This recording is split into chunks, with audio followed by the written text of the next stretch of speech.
Welcome to Picks with the Professor, the show where a real statistics professor and his cousin gives you sports betting tips. I'm your host, Professor Sides, and for the latest updates, information, and picks, you can follow me on Twitter at Professor Sides. You can follow my cousin Jared on Twitter at Cousin Jared. This college football episode covers select games from week 3 of the 2022 season. In case you're new here, I built a mathematical model that predicts what the spread should be for every FBS college football game. That information, along with each team's power rating and a graded A, B, or C pick, either now or coming later, for every game. It's available in the Google Sheet that is linked in the show's description. That doesn't mean that we recommend you do the same, as our goal in this episode is to share key information about the games, give you a few things to think on, explain why certain plays are being made in order for you to come up with picks that you are comfortable with. We never recommend blindly tailing or fading any pick, but rather to hear the justifications and thought processes to make sure you're fully on board with us or against us before investing your hard-earned money. And as we go through the plays, remember that there are no locks in gambling. So I'll give you our loves, likes, and leans to indicate my confidence level with respect to scaling wagers. Cousin Jared will also be utilizing a weighted unit scale this college football season. And as always, please remember that good and bad variance will occur. So as much as I'd like to see we'll be profitable each and every week, that is an impossible reality for any gambler. Cousin Jared, we had a struggle in week 1, but week 2, I feel like we bounced back strong. Yeah. Week 2 is fantastic. I don't know what else to say that. You have anything to say other than like we nailed it? I mean, I feel pretty good about week 2. No, it was excellent, and like you said, we needed that after week 1 because week 1 did not go kind of as we had planned. Yeah, so it was good to kind of get the confidence going again, having such a good week after having a down week in week 1. Yeah. You made back more in week 2 than you lost in week 1, and are up overall in the season 8% ROI. I fell short of that goal, thanks to the Baylor game. Really, that one game would have had me in the same boat where I would have then made back more in week 2 than we lost week 1 and put me positive barely on the season. Yeah. I've said this before. I'm not sure if people catch this. Since I'm picking every single game at one book, my goal for college football is just to be profitable. Like it's not like. And I know that if you're watching this at home and you're like, "I would you bet on?" That's great. You don't have to bet every single game. You probably shouldn't, right? Like that's the whole point.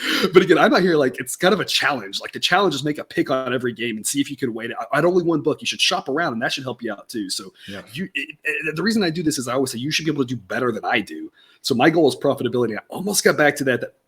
Talk about the Baylor game soon enough. But otherwise, like I said, it was still a really great weekend of college football. A lot of really good games. I mean, I was sitting there with that Bama Texas game, and I was like, man, I set this up the whole time. I was like, what happens if Texas wins? And y'all were all like, oh, they're never gonna win. Yeah. I was like, Texas. I feel like, look, I feel like they're all the haters out there. I'm the only one, and I know there are some of you out there who are nodding along with me, but of people who commented, people who tweeted at me, and everybody, I don't think a single person was like, yeah, Texas might hang in there. Everyone was like, no, they're gonna lose by 1 billion. Even my dad, a Longhorn alum, he texted me that morning. I was one of those people too. You were. And my dad texts me. He's like, he sees my tweet where I'm like, where I put a second unit on Texas. I'm like, look, if Texas is a top 25 team, and he's like, they're not a top 25 team. And I'm like, well, you're a little pessimistic on your team. And he's like, yeah, but they can't tackle. It's not like he was wrong. I mean, there are concerns about Texas, obviously, and I was, but they had enough talent. And they had a great game plan, and I think we're all sitting here wondering what would have been if Ewers hadn't been hurt. I mean, they looked good.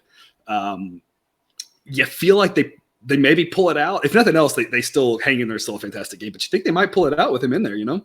Yeah, and I think the good news is that kind of I think the optimism is so Ewers is going to be out for a couple of weeks, but the optimism is that he can be back before the game against Oklahoma. Yeah, exactly. So and if that's obviously the big one. Yeah, and if so, I think that's going to be a great game.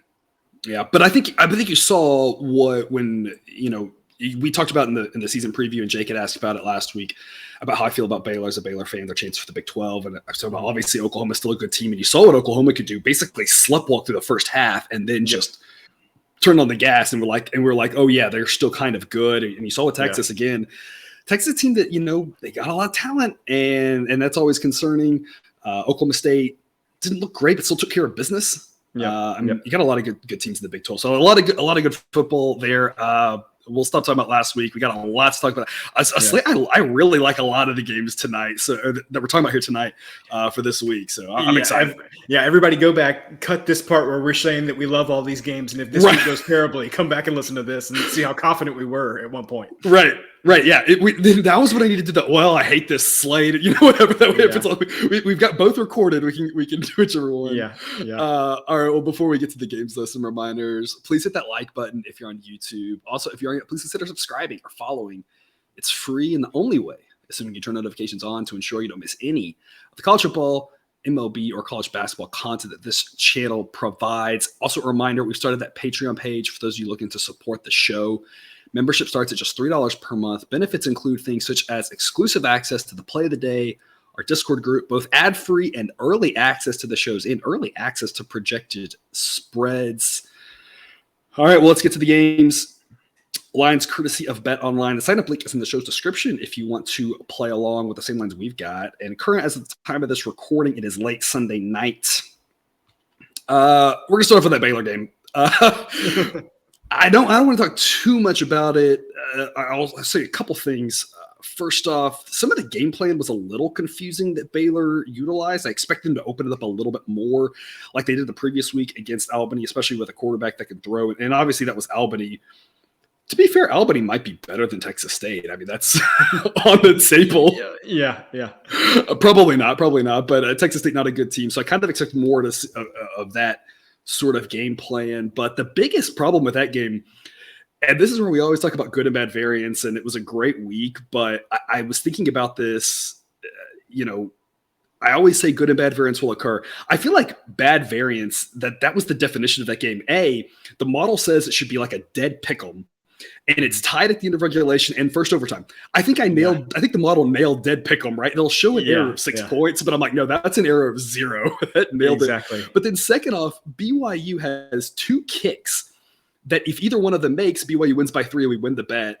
And it's crazy to me that I lost an A grade play because the other team wasn't good enough. I'm like, how does that happen? You usually lose when your own team isn't good enough or the other team is. But I lost, and both of them were makeable field goals, and he just shanked them both. So a wild game, a great game. I'm very sleep deprived now. If I'm talking fast, it's because I've been drinking too much coffee to stay awake tonight because I was up so late watching that game. But it was a great game. It didn't go the way we hoped in the second overtime, but I think we nailed the handicap, especially nailed getting 3.5. And that's the way sports gambling goes. But I'm locking in 31 with Baylor. Baylor minus 31 here.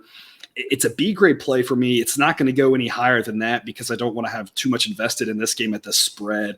I'm locking in 31 simply because 31 is a possible landing point, so we have push protection. My theory that holds not always, but most of the time, is that numbers move towards the model and favorites get more money. And so if either or both of those hold true, this number is going to get bigger. That doesn't mean it will. That's just, I think it's more likely than not. The model on this one says it should be Baylor minus 34. So it's not that I love 31. I don't. That's why it's only a B grade. I just want to lock in 31. Maybe it goes down and that'd be even better. But it's really, I just don't want this to keep going up and get a worse number later. So I'm going to lock in Baylor minus 31 again. Model says 34. Texas State isn't very good at all. Baylor might be a little pissed off, and again, hopefully it opens it up, and hopefully the game plan is let Shapen throw a little bit because he's going to have to throw in conference because they saw against BYU that they moved the ball a little bit, but they really only moved the ball better for the most part when he threw the ball, and they've got to get him more comfortable throwing. So not that Texas State is the best opponent in the world, but you got to do it. So I think they're going to throw more. The throwing more leads to quicker scores. I think Baylor wins this one in a route. So I'm like the 31 B grade pick. Cousin Jared, what do you got for us on this one? And viewer, if you're wondering, do you get your money's worth with access to our Discord channel or server? And the answer is yes, because I am getting alerts at 1:30 in the morning, our time, about this Baylor and BYU game and the Mississippi State and Arizona game that was still going on. So yes, you definitely do get your money's worth, no matter what time of day. There is definitely something going on there. That is for sure. I have nothing to say about this game. Congratulations, Texas State. You beat FIU, who is hot on the heels of Hawaii and UMass as the worst team in FBS. UMass, Hawaii, and FIU may have a race towards the bottom of the standings this year. I mean, I think so. I think those three are the cream of the crop. What's the bottom? The anchor of the ocean? Yes, something like that. I think those three are differentiating themselves as the bottom three. Yeah, and like New Mexico State is down there, but like I've been not like New Mexico State has seemed better this year. Still bad, but better. Yeah, there's so much to talk about this last week. I had what turned out to be an A grade play after adding 2 more units to New Mexico State at 17.5. The whole week I talked about it on Discord. I was like, I can't wait for New Mexico State to get to 17. I'm going to hate doing it, but I'm going to have to do it because I just have to trust the math on this one. A grade play, New Mexico State won handily. They lost by 7. They were driving at the end to tie that game up. I mean, I've been saying this from the start, like New Mexico State, not good, but like not basement like they were before. Yeah. And see, people, this is the only place that you get the analysis of the bottom 4 teams of FBS as constantly as you get with this show. So, okay, let's be done with this one. Let's move on to the next one. Let's move on. Speaking of bad football, also at noon Eastern, Western Kentucky at Indiana. Indiana, like, I swear there was a couple years there where Indiana got good, and that was fun. And then now Indiana, and then now Indiana is kind of back to middle of the road. Model ranks them 80th. Model ranks Western Kentucky 73rd. Neither one of these teams great, but 6.5 I think is way too many points here. Model says this should be a pick 'em. I might make Indiana a slight favorite, but I wouldn't go more than 3 if I was setting this line. So 6.5 seems like way too much. I'm giving this a B grade. This is a huge edge. I will add a 3rd unit to this pick later, unless something crazy happens. Like if I wake up tomorrow or wake up one day and all of a sudden it's like IU -2, that's a different story. But assuming the line doesn't move like crazy, I will add a 3rd unit to this. I'm just only putting 2 at 6.5 in case it gets to 7. I can add a 3rd unit at 7, but even if it gets to 6, I'd still put a 3rd unit at 6. I'm just kind of seeing what happens with this movement. I don't know why the line's this high anyway, but it is. So I love Western Kentucky. You just got to figure out how to play it. I'm going to put down 2 units here at +6.5 and then add another one later. We'll see what happens with the number. Cousin Jada, what do you think? This is going to be a classic case of me overthinking things. The model says that this is an A play. You viewers should probably take this. My thing, though, is that Indiana didn't cover a game last year, but they still managed to beat Western Kentucky. And I think this Indiana team is better than they were last year. That's not saying much, but I think this team may be a little bit better than they were last year. And I can almost, like, by all accounts, guarantee you this Western Kentucky team is not as good as they were last year. So this number just scares me. Maybe during the course of the week, I talk myself into a play on Western Kentucky here. I agree. Like when the model sees something and it feels this strongly about something, it's probably something that you should go with. But I just, like, with my logic, I just can't quite get there yet. Asterisk injuries aside, right? That's the one. Yeah, the one caveat you have to look at the number and we'll talk about throughout the week about a couple of key injuries. But otherwise, a huge edge here on Western Kentucky. Like I said, A grade play. I'm going to put a 3rd unit on at some point. I'm just maybe it gets to 7. I don't know. I don't know why it's out here as it is, but even if that 3rd unit's at a lower number, I still think getting 3 or 4 is still a fantastic play on Western Kentucky here. I don't think either team's very good. I think it's a tight game. I mean, I guess Indiana wins by a field goal, but I mean, Western Kentucky can win by a field goal, and either way we win, right? Yep, exactly. 2 p.m. Eastern, Rutgers at Temple. Not a great game, obviously, in terms of watching it, but I think Rutgers is very mediocre, decent team, and I think Temple's really bad. I don't really know if there's much explanation or much to talk about other than Temple's really bad, and I think Rutgers can kick the crap out of Temple. Didn't we play this game last year and Rutgers won by like 40, if I'm remembering correctly? I think it was more than 40. I want to say it was like maybe like 52. Did they win like 63-7? It was some ridiculous score. Like, how did Rutgers score that many points? Yeah. And I don't think that'll happen here this year again, but I just think they're in a different class. I'm locking in a B grade pick on Rutgers here. Model says this should be 20. It's kind of that same theory. My hunch is this goes up because, again, favorites tend to get bet up more times than not, and the number tends to go towards where the model projects it to be. So I'm going to lock a B grade pick on here at 17 just because I don't think it gets to 16.5, or if it does, my hunch is it's only for like a blink of an eye, and I'd rather get 17 than 17.5 or 18. 18 is obviously a possible landing spot for the final score as well, as is of course 2021, those things like that. But at 17, you get the push protection on a fairly likely outcome. So I'm going to lock it in here earlier in the week rather than later. There's some of the numbers that you might see that I'm looking at. I'm waiting till later, but this one, I think just lock in the 17 because I just think it gets worse throughout the week. And I think Rutgers decided to be on here because you're a total of 44.5. Your kind of game, huh? Yeah. So actually, I want to talk to you about this one. So let's recall that I had the under in the Temple Duke game, week 1 hit easily. And I told you that Temple's offense was really bad. It was Duke's first FBS shutout since the late 1980s. How many points do you think Temple scores in this game? I mean, Rutgers defense is competent. Yeah. I mean, it's better than Duke's defense for sure. Yeah. Like it's. I mean, it's not Clemson or Georgia or whatever, right? But I mean, it's solid defense. Golly, whatever it is, I probably would take the Temple team total under because like. My first thought was 3, and I was like, no, that's silly. Like, statistically speaking, it's more likely that it's higher than that. But, I mean, it's hard to see them getting to double digits, right? Yeah. It's really hard to see 7 or 9 or maybe 10, but, like, 10 seems like the max, right? Yeah. And we talk about key numbers all the time. But the second most key number behind 55 for totals is 44, actually. 44. Okay.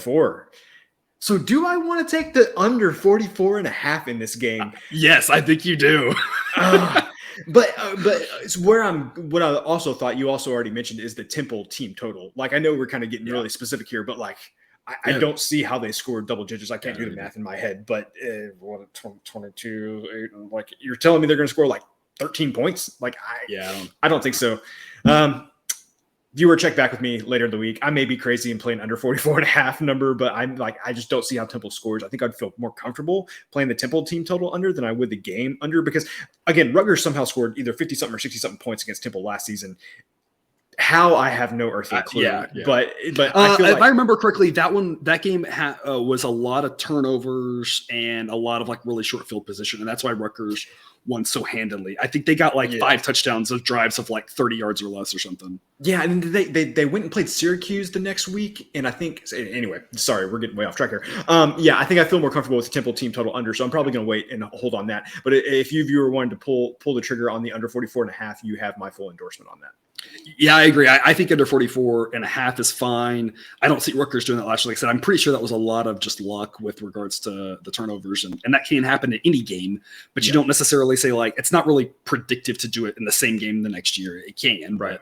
The implied team total would be about 13.5. And I'm like you, I would go under 13.5 and say, I would dare Temple basically to score 2 touchdowns. Like, I don't think they can do it. So me either.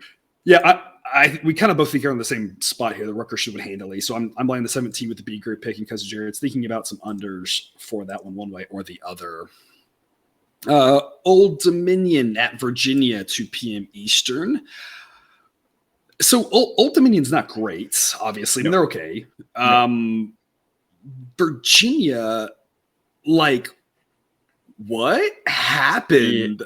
I felt like what happened? I mean, Illinois's got a good defense, but like when there were so many games on, I didn't see a single play of that game. But I really expected to look back at the box score and be like, Armstrong got hurt in the second quarter. Yeah, he did not. Like, all their receivers did. Yeah, they did not. Unfortunately, It was completely befuddling. I don't know how you turn one of the most efficient and most effective offenses passing the ball. I don't want to say in the history of college football, but I mean, it was like a top 5 in pass efficiency last year. It's very, very good. And just turned into a bunch of mush. I mean, it was bad. Clearly Clemson still has their issues, on offense, but you wonder now after seeing Tony Elliott, what he's done at Virginia in this game is kind of like maybe some of the ideas were going stale. Some of the concepts are going stale, something like that. I know I'm kind of taking a big leap here after just one game, but that was just really, really bad. I mean, they put up 42 points on this Illinois team last year. That was at home. Illinois defense. And that was before. Yeah, Illinois defense got much better as the season went on, of course. Yeah.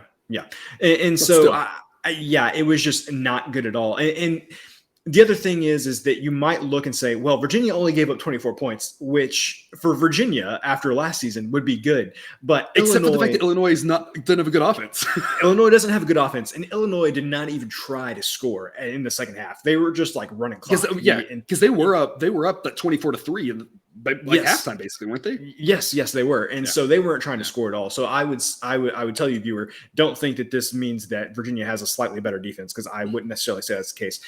I also feel like we just saw this game a couple of weeks ago with Virginia Tech and Old Dominion. And Old Dominion, obviously they won that game, but they hung in there, kept it very tight. I have not seen anything from Virginia this season that would make me think that Old Dominion won't be able to keep this game close. So I'm going to be taking the 11 points here. I'm shocked that we're getting 11. If you told me this was like 10 or 9.5, I would have said, okay, maybe you could talk me into that. But 11, I think this is too many points. So I'm taking Old Dominion. Yeah, I'm taking the 11 too. It's an A grade play. We get minus 105 odds to boot. Model says it should be 8.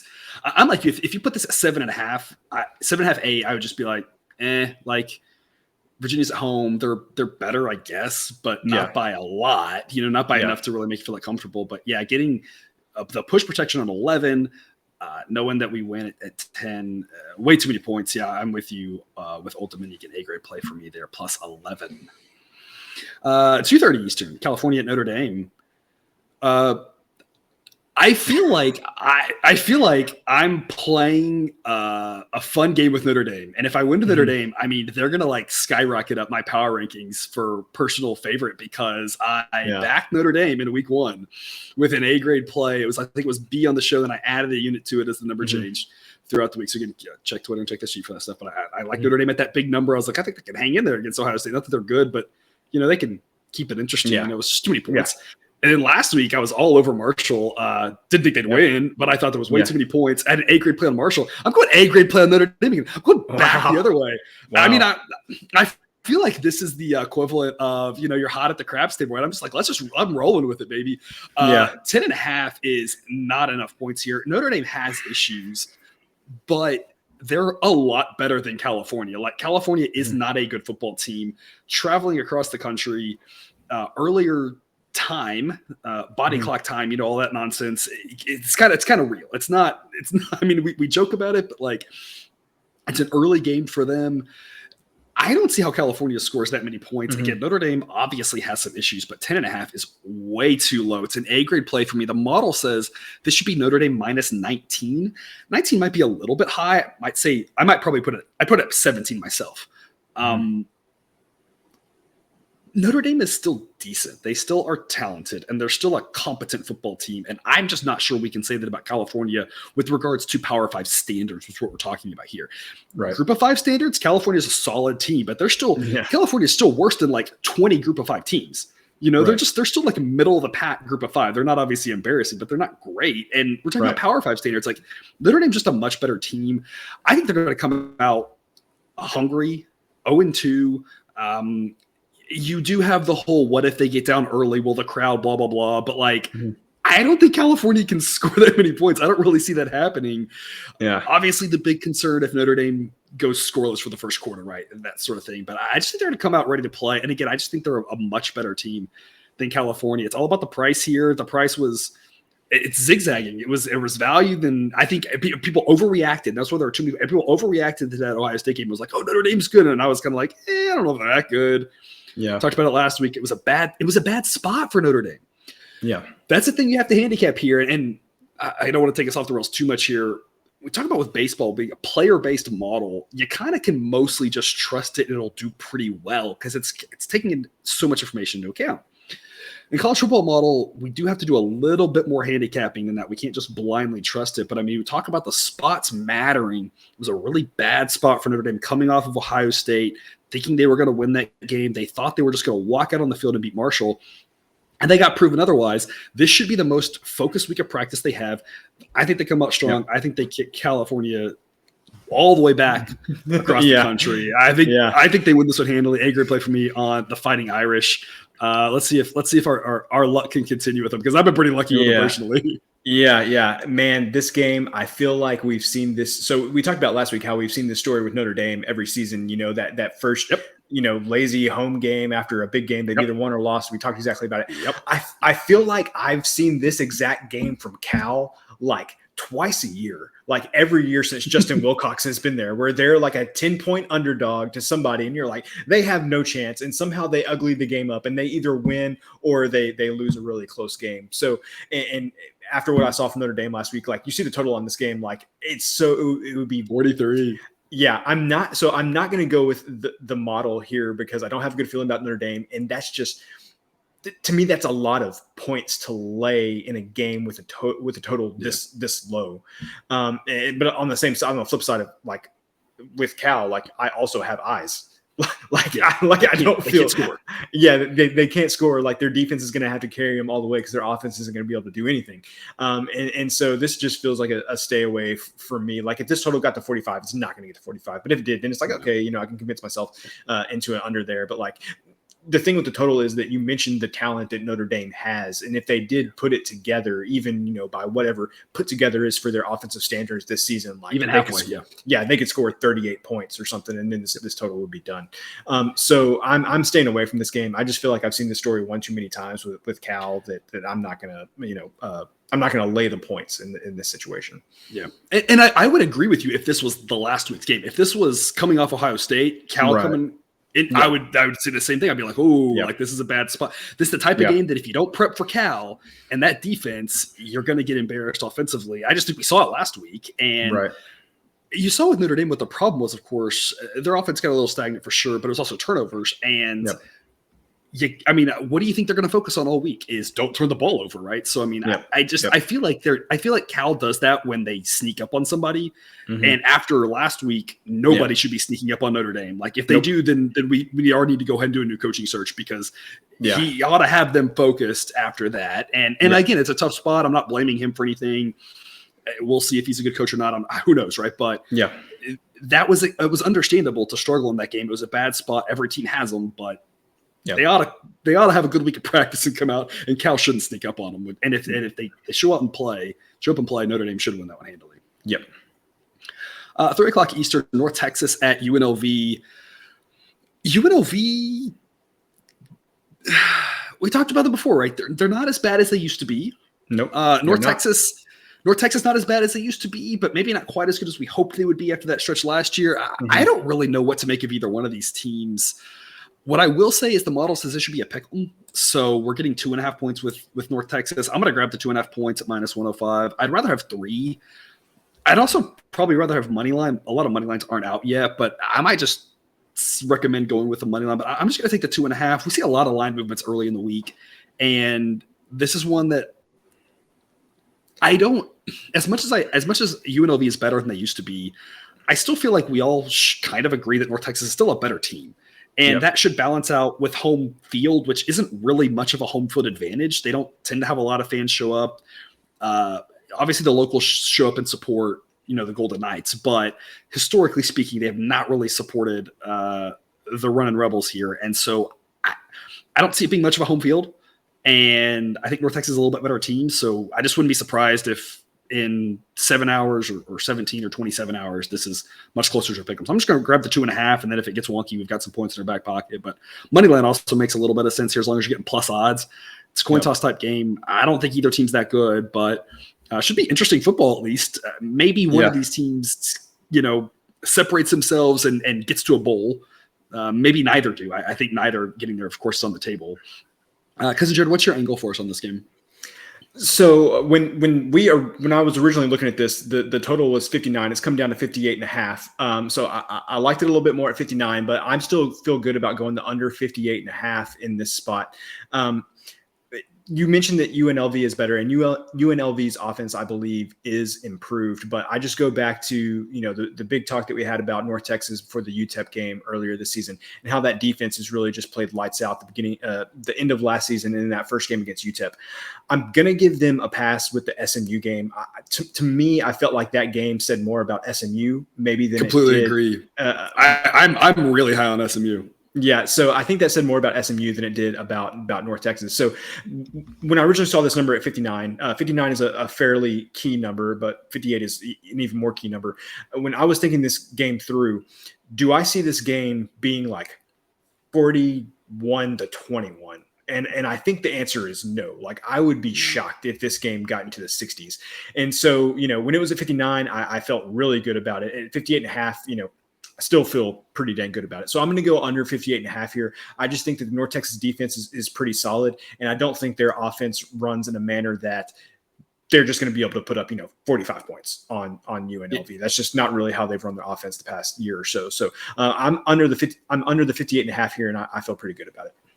All right, I'm gonna take us one step deeper here. Team total's not out yet; won't be out till later in the week. So who knows where they will be? But right now, the implication would be 31-28. So I'm gonna put you on the spot here. We haven't talked about this. Put you on the spot. 31 for UNLV, 28 for North Texas. Which team total under do you like more? UNLV. Definitely. I was thinking the same thing. I was like, which goes back to, again, why is UNLV favorite? I was like, as I was saying that, I was like trying not to laugh. I was like, UNLV 31, like against the North Texas defense that I still think is competent. I'm with you. Like, obviously that SMU game wasn't great, but SMU's offense is a whole lot better than UNLV's. Of course, exactly. Put up a lot of points. I obviously, like, it's not a straight comparison, but 31 for UNLV was like, seems like a lot. Yeah. 3:30 Eastern kickoff. Penn State at Auburn. A rematch from last year. I think this one was a pretty good game last year, if I recall. Yep. Am I crazy? Yeah. Okay. No, I was thinking it was a night game. It was a good game. Model has Penn State ranked 12th and Auburn ranked 36th. I faded Auburn last week with San Jose State. Added a unit to it as the price went up. I could say this for like 15 games last week. I'm just going to say it right here once, and I'm going to try not to say it again. Remember, people, half of all line movements are wrong. And there were a lot of wrong line movements. And that's why I said follow us on Twitter on the sheet, because I was keeping an eye on that, and I was just jumping on these wrong line movements. And that was one of them, because people were backing Auburn, and it was like, people were backing Nebraska, right? Really dumb people. Like, a lot of line movements are really wrong. That's why we shouldn't get caught up in closing line value. We should be trying to shop around, find the best price. But just because the line moves one or the other doesn't really tell us. It doesn't mean we're smart, right? Right. People act like that's your measure of success. I'm like, no, it's not really your measure of success. It's smart if you know where the line's going to go and you say, hey, I know where it's going. Wait and play it at a different number. That's pretty smart. But otherwise, anyway, the point being, Auburn, not very good, struggled mightily in that game. And a little bit of a look-ahead spot maybe, right? I mean, maybe not want to show all the plays, right? So I give Auburn a little bit of a pass, but I still think Penn State's a much better team than Auburn. -3 seems way too short. I'm grabbing the -3. It's -106 odds right now. It's an A-grade play. For me, model says it should be 4. It's a 4% edge from 3 to 4 at these odds. That's why 3 and 4 are two of the biggest key numbers in college football. For a tight game, 3 is obviously the biggest number. So laying 3 here is a much bigger edge, given that the model says 4 than you might think otherwise. I feel like it should be 4. We'll see if it gets there. I love 3. Obviously, love 2.5 if it gets down there. But I'm very happy with 3. If it gets a 2.5, I won't care that I'm still happy with my 3. So I'm going to lay the 3 at Penn State. Cousin Jordan, what do you think? Yeah, I am also laying the 3 points with Penn State. I think a couple of things here. Number one, I like that Penn State's already been on the road against Purdue and kind of faced a tough environment, a pretty good team that they played and came out and won that game. The other thing is like, I just know too much about the Auburn quarterback situation. And that situation is, I don't think either guy is very, very great. And Finley hasn't been anything to write home about this season. Don't get me wrong, I'm not a huge fan of the Penn State quarterback either. Their offense seemingly is always just fits and starts, but for all of the grief I give them for being inconsistent. I mean, this was the team that lost to Illinois in 9 overtimes last season. I was trying to wipe that from my brain. No, that was the best thing that happened that weekend, if you recall. Anyway, so it was a thing that happened that weekend. It was a thing that happened. So again, I'm laying the points with Penn State. I think even though their offense has fits and starts, I think that they have proven over time that they usually come up with enough big plays to come out and win a game. And I just don't have any faith in that Auburn offense to put up very many points. And so especially that we're only laying 3 points here, and you've got the -106 odds, which I can't believe. I don't know, like -106, like why is it -106? So that makes me like it even more. And this total feels about right. I don't think there's going to be very many points in this game at all. Okay, so last week model said Kentucky, Florida, pick 'em. Mm-hmm. I grabbed Kentucky 5.5, and I was like, love it. Don't care if it gets a 6. Don't need it. Mm-hmm. Got the 6. You were waiting. You grabbed a 6. And I was like, cool. Doesn't matter. Still love Kentucky. You also loved the under. Mm-hmm. You took Kentucky. You took the under. You got a double winner there. It was a nice job on you. Mm-hmm. Thank you. I feel like 2 or 3 games a week, you start talking. We don't talk about these games. Watcher, viewer, listener, we don't talk about this for me. We don't talk about any of these games. But I kind of have my own thoughts kind of going through my head. I hear you talking, and I'm starting to think, I think this is a good under for Cousin Jared to jump on right here. So I'm going to ask you what your buy point is for the under, because I feel like this is a good opportunity for you to double up like you did on Kentucky. I'm thinking 48.5. If it gets to 48.5, I feel like you got to pull the trigger on the under, because Auburn, like you said, that situation against a really good Penn State defense, but you can never really trust Penn State to score that much either on the road. I think Penn State wins, but this feels like a 17-11 kind of ugly game. Right? The Big Ten scored a lot of points this last week. I saw a stat about, first time ever 16 scored 50 points or something like that. But this feels like that old school Big Ten November snow kind of ugly game, right? Yes, it does. It does feel like an ugly game. So what I will say is I will take your comments into consideration here. What I would also say is that we may have a game that we're talking about here in a couple plays that is also on that list of candidates to have a play on both the side and the total. So this one will be added to the list. It will be scrutinized. And then we've got another one that we're going to talk about here coming up pretty soon that may fall into that category as well. All right. 3:30 Eastern, BYU at Oregon. Of note, BYU's two top receivers did not play against Baylor. It mattered a little bit. Didn't matter a little bit. I mean, they still moved the ball decently well. With those guys in, maybe they win by a field goal in regulation or whatever. Who knows? I kind of think those guys are likely to play this week. Just the fact that it was so last minute that they were out, it was later in the week. Odds are, I think one of them at least plays. To go with the one guy who already had over 100 yards himself probably gives BYU offense a little bit of a boost. But either way, BYU is still a solid team. We talked about the biggest problem with BYU is their schedule is brutal, week in and week out. Yep. At some point, you do have to wonder how that's going to take a toll on them.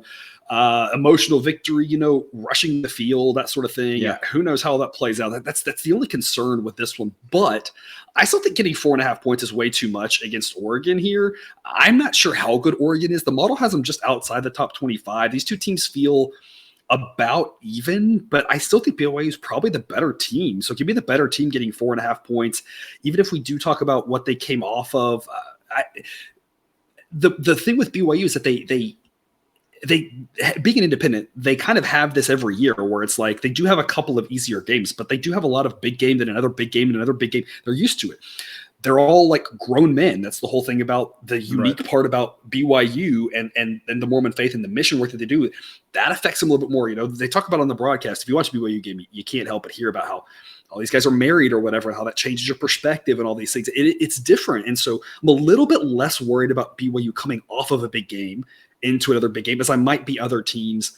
Yeah, there is a little bit of the physical wear playing overtimes, but I still think BYU is the better team. So give me 4.5 points, a game that I think they can probably ugly it up just like they did against Baylor.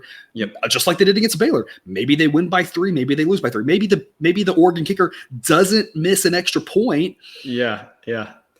And now asterisk, of course, I don't want people, BYU, they would have had a chance to go for 2 later, so maybe they get it and maybe they don't. But I mean, maybe Oregon kicker makes an extra point and Oregon wins by 2 or something. I don't know. I think it's a tight game. 4.5 is just too many points. It's an angry play for me on the Cougars. Cousin Jared, what do you think? So what I would say is I feel like there are more, from a defensive perspective, I think there's more similarities between Baylor and Oregon than most people would think. I think that those two defenses are fairly evenly matched. I think they're both pretty good. And so, like you said, BYU was able to ugly that game up and keep it close and eventually won. The thing is I think about the Bo Nix experience, and I think Baylor's offense could be very good, but the way that they were it seemed like not wanting to turn Shapen loose in that game. I don't think you're going to have that problem with Oregon. I think that they're going to, turn Bo Nix loose and kind of tell him to do his thing. The thing is it feels like BYU is not the team where the Bo Nix experience is going to work. Because I was just about to say, I was going to say, like, as you're saying this, I'm thinking to myself, I'm like, the Baylor coaches didn't turn Shapen loose because they didn't want that sort of game to happen, right? So it sounds like that would be a bad way for Oregon to go, because BYU's the type of defense that can capitalize on it, which is why I think the Baylor coaches were. I don't want to project that they were scared. They seemed like they were a little bit hesitant to let Shapen, get back there and do his thing, and there was a reason why, right? The BYU defense is good. Yeah, they're good and they're disciplined and all of those other things that we talk about with the BYU defense. And so I just don't see that working out very well for Oregon. And so I can't believe that we're getting 4 and a hook on this. I really like the hook there. It's appealing to me. So I'm going to take the 4.5 points too. And like you said, maybe BYU doesn't win this game. Maybe a kicker makes a kick, which we haven't seen all season in any game, a kicker make any kick at all. That's true. And so maybe I shouldn't have any faith in that. But you probably shouldn't. I'm going to take the points with BYU, and I think they can get us a cover even if they lose the game. Yeah, I agree. We were talking about this on Discord, that those 3 late games, there was a moment where at some point someone, I think it was the last one, was the Fresno State kicker at the end, missed an extra point. I was like, oh my goodness, there are 3 late games and we've missed an extra point in all 3 of them. Like, right. Kickers. Yeah. A 3:30 Eastern kickoff, Mississippi at Georgia Tech. This line is 14.5. The model says it should be 22. I mean, that's quite a discrepancy. Mm-hmm. I would love 14. This game is a carbon copy of the Western Kentucky game. It is a massive mismatch here. If you want to just put all of the money that you're going to wager on Ole Miss now and do it, I don't think that's crazy. I'm going to hold off and just give it a couple of days and revisit it on our shows later in the week and see. You remember, we'll have those 2 other shows. See if it gets to 14, I can put that other unit there. But if it goes to 15, 16, those are mostly not that key numbers. Yeah. I'll put the 30 unit on it there and I'll say, whatever, it's not a big deal. Yeah. This number should go up. I think it's the case. I think it's a case just like last week we saw Mississippi State where it was 8 and I was like, don't worry about a key number. Just take it now because it's going to go up. It feels like the same sort of thing. So I'm going to put 2 of the 3 possible units that under my rules I'm allowed to wager on it right now. And again, if it goes to 14, great. But if not, I'm not really worried about it going up a point or 2. Mississippi's just a much better team than Georgia Tech. I don't really think there's much more analysis than that. The model has Ole Miss ranked 9th and Georgia Tech 94th. I mean, that's like kind of a lot of teams in between them. Yes. So yes, it is. I think Mississippi's offense a little bit better than Clemson's. I don't think they will have the same trouble scoring because Clemson, you saw it last week as well. Like Clemson may still be a little bit stuck in the mud offensively, right? I think Mississippi's going to score at will in this game. Obviously, Clemson's defense is better than Ole Miss. So, I mean, Georgia Tech should have a little bit easier of a time scoring, but I think Mississippi just names their score on this one. I think they run away with it. I don't mind laying 14.5. Like I said, model says it should be 22. I don't know why it's not higher. Cousin Jared, what do you think?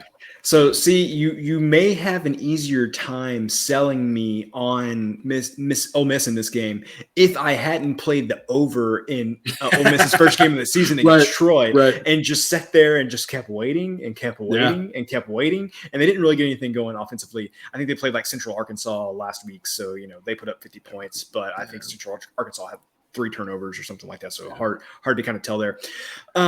I'm like you. If this gets to 14, I'll probably jump on it. If it stays where it's at, it's like, I don't know. I don't feel good about what I've seen from Ole Miss's offense, even in that one game against Troy.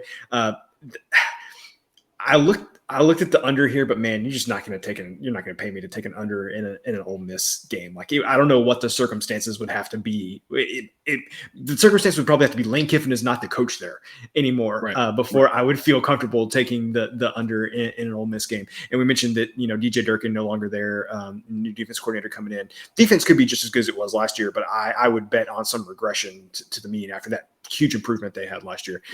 So no side that interests me right now. If this got to 14, I'd probably take a flyer on it just because, like you said, such a huge model edge. One of those things where just listen to the model. But 14.5, like you said, there's no point. I can wait and get this at 15.5, 16. There's no real difference between that and 14.5. So, of note, Mississippi plays Tulsa next week, Kentucky the following week. So if we are in a look ahead spot and a don't show all the toys spot, it's probably next week at home against Tulsa. Might be a situation where they might come out a little bit flat on the road. If it feels like a situation where is Lane Kiffin a good coach? Honestly, I have no idea. We've seen like so many good things from him and so many bad things from him as a head coach. It's hard to say. If he's a good coach, you have to imagine he's talking to his guys all week about, guys, if you sleepwalk on the road against a Power 5 school, you might get upset. Obviously, they shouldn't, right? Yeah. They should be able to walk, roll the ball in the court type thing, whatever those analogies are, and just and roll over Georgia Tech. But you have to imagine that he's telling them, like, on the road, don't take them light, and they go out and take care of business. And next week would be the one where against a group of 5 team at home with Kentucky the next week, that's where maybe maybe they fall asleep at the wheel a little bit. So I'm gonna like the 14.5. Like I said, I'm like 15.5, 16.5, whatever, all of them. Model saying 22. I mean, I'm still laying it as long as the number starts with a 1. Obviously, I'd like to be on the south side of 17 rather than the north side of it. Right. Hey, maybe we get a 14. Maybe later in the week. Maybe we don't. I don't know. Like I said, it's an A grade play. So stay tuned to see how the number moves, what we do with it. Line moves wrong 50% of the time, people. So let's just take a lottery ticket here and hope it moves the wrong way. Exactly. It's like with the Georgia Southern one, right? Where it's the same sort of thing where it's like I grabbed all those points and it kept moving out. And I was like, I don't even know anymore. Like, what are we doing here, people? So and there were a lot of. It's not just that. It was a lot of them. 4 p.m. Eastern, Kansas at Houston. Cousin Jared, he's been talking about this game. Yeah.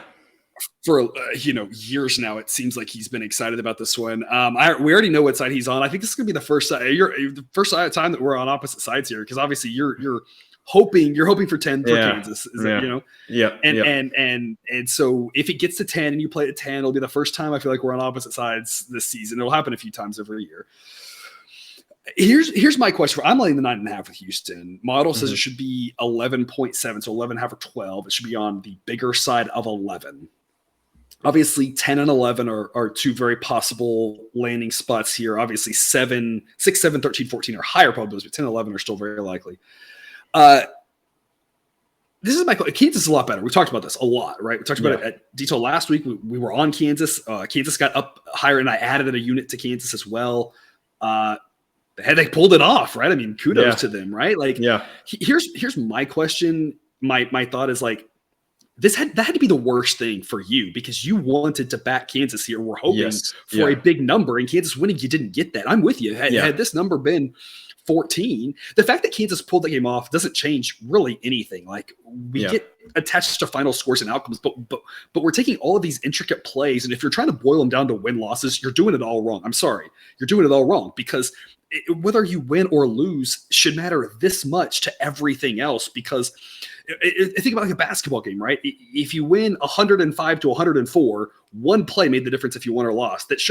You were about even. Why don't we just say you were about even and with our analysis, right? I know we have to have records and blah, blah, blah. I'm just, from your analysis of it, say we're basically even. They were basically even with West Virginia, whether they won by 3, lost by 3, they won by 13 in overtime, which I literally don't think side note, because we got to talk about this. Side note, I don't think I've ever seen that before. The number of times I've laid like 10 and it gets to overtime and I'm like, okay, if they score first and then they get a pick 6, but it's like, it literally never happens. And then the one time it happened, no one profited off it because nobody was laying 10 with Kansas. I mean, bonkers. But anyway, whether they pull the game off in overtime or not, it doesn't really change anything. They were even with West Virginia.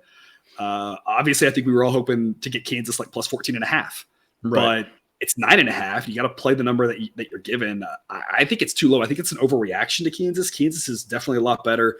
My question for you, I want you to answer this, and then you can talk about your other play on it. But the model ranks Kansas 77th now. Do you think that's accurate, or do you think Kansas is actually better than that? Because at some point, that's to me how you grade this game and this line is. If you look at the teams around Kansas and you say that's kind of probably where they are, that they're much improved, but they're still probably not better than the teams ranked in the 60s. Then I think you're laying 9.5 with Houston. If you look at that and you say, if you see the full list of teams and you say, I absolutely think this Kansas team might be up as good as those teams in the 60s, maybe even the 50s, then I think you're saying, hey, give me double digits with Kansas. They can absolutely hang in this game and might pull the upset. But 77 feels right for me. And it's not just that it's my model that I built that I'm saying that. I'm just saying they've been so bad. The improvement that they can make probably can only go so far, because at some point there is a talent discrepancy. They're doing all the right things. That coach is fantastic. He's got a great track record. There's already talk about maybe him going to Nebraska. Oh God. Right? So don't go to Nebraska. Don't do that to yourself. Don't. Right. Yeah. But like, so I'll end the rambling by just saying like, they are so much improved, so much better. But at some point there is a talent gap. And I just don't know how much higher they can go. 77 to me feels right. If that feels right, then this line should be more like 11 or 12. I'll lay the 9.5 with Houston. Only a B grade pick though, because I'm not convinced about Kansas. That's kind of what I think. So it's not like A grade. I'm super confident. It's like, I think 9.5 is a good number here to lay with Houston, but especially coming off, last weekend for Houston, a little upset after that game. I think it's a solid number to lay, but I'm just not. It's not an A grade for me unless it's for some reason down to 7, and I don't see that happening personally. No, that's not going to happen. So I would say that I'm probably a little bit higher on Kansas than you, but maybe not a ton higher. But I want to read some of the teams that are listed below Houston in the rankings currently. Okay. Oregon. Houston's 44th, by the way. 44th. 43rd. So Oregon, Washington, Oregon State, West Virginia, which I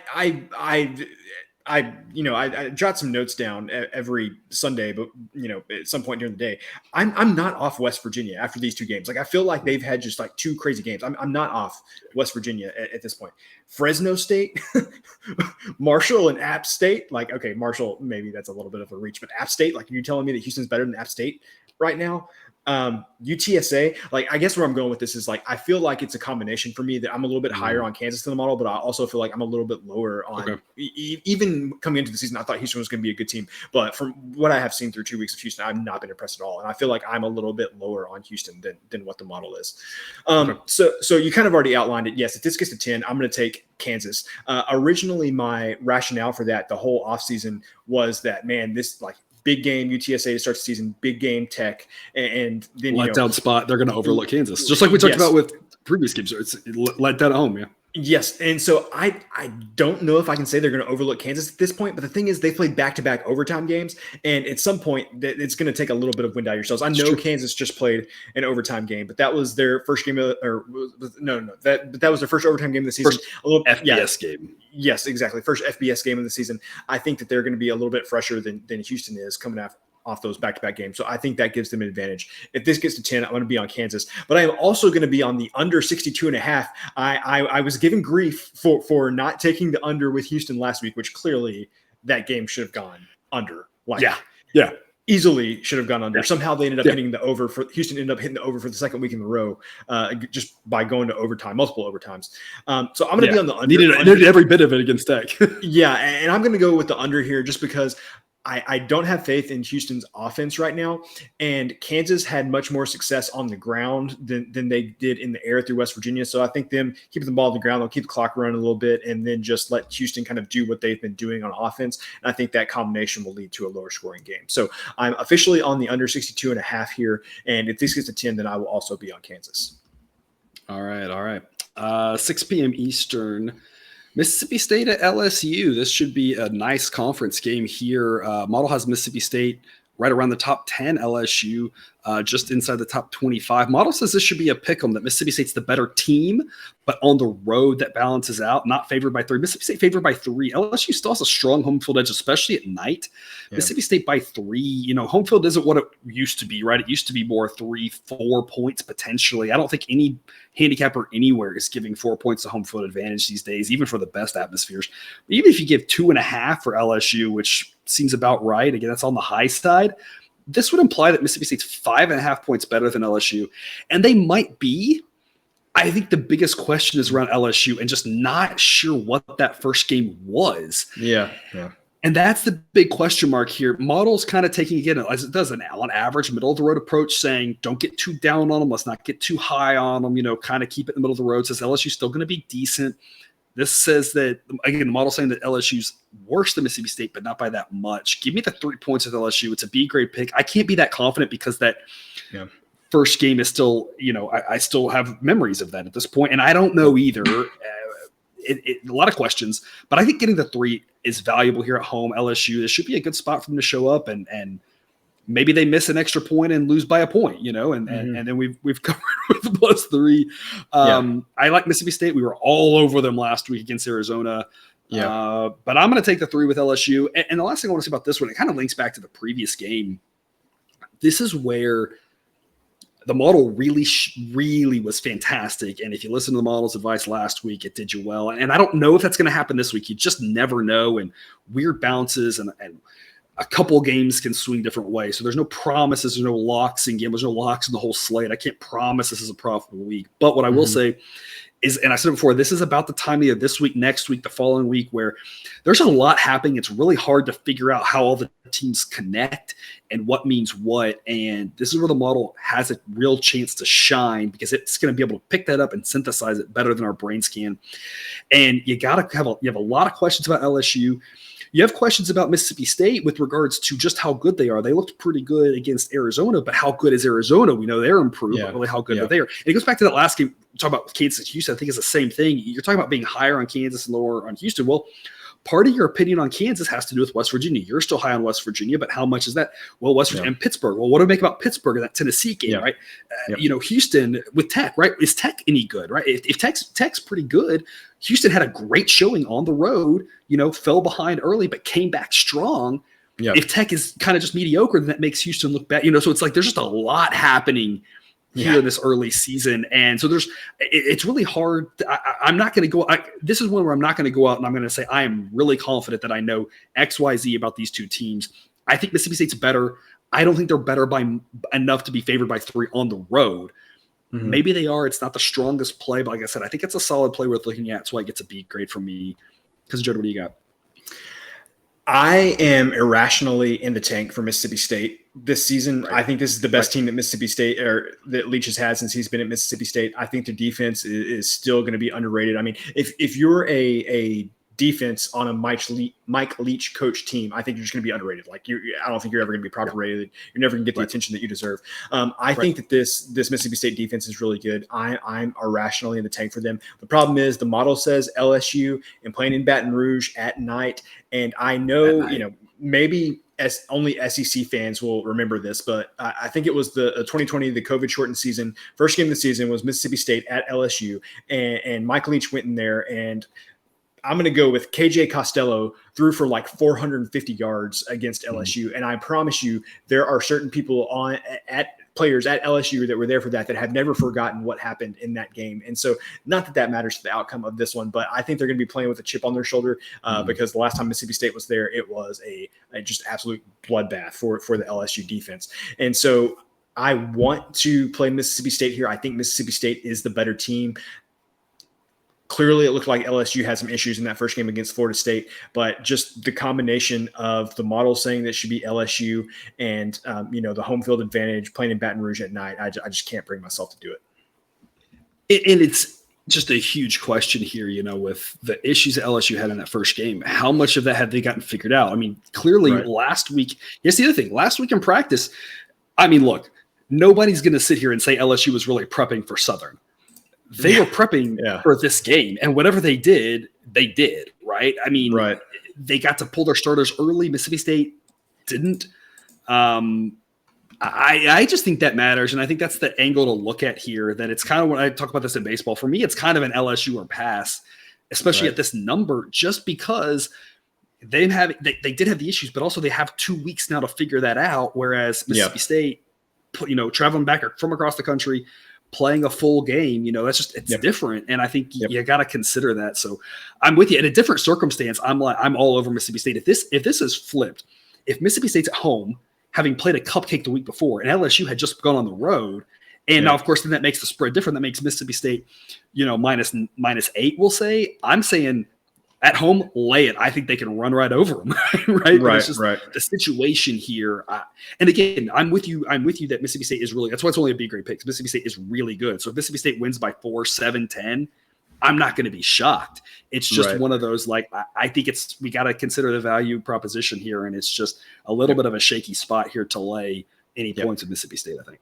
Yep. And I would like to give myself a pat on the back for acknowledging my bias here, that I like Mississippi State, and I am overcoming that bias and saying I'm not going to play them. So good job. Wise man. Yeah, absolutely. Good job. You. 7 p.m. Eastern, Texas Tech at NC State. Let's talk about this one, right? How good is Texas Tech? It's a good question. They're definitely improved. Are they able to get into that top 25? They're not there now, according to the model. Maybe eventually they can. Model has them ranked 38th right now. Model still has NC State at 25 right now. Questions for both of these teams. I think either one of these teams could have a really solid year or kind of fall apart, and I don't think it would be too surprising. NC State, right, obviously not looking very good the last time we saw them prominently featured. Favored by 9.5. The model says that's too much. The model says it should be 6.7. So model thinks 6.5 or 7 is the right number for this. I'm going to grab the 9.5 with Tech. It's a B grade play at this number. The edge is smaller when you jump around the 7s than the 3s. So that's not as big of an edge as you might think. Right now, the model says my math shows this as a 5% edge on the number. At 10, it's a little more exciting. At 10.5, it's more exciting. At 11, it's really exciting. And I'll never know where the number will move. Again, I think the number should move down. And if it does, and I've got our B grade play locked in at plus 9.5, and we'll move on with life.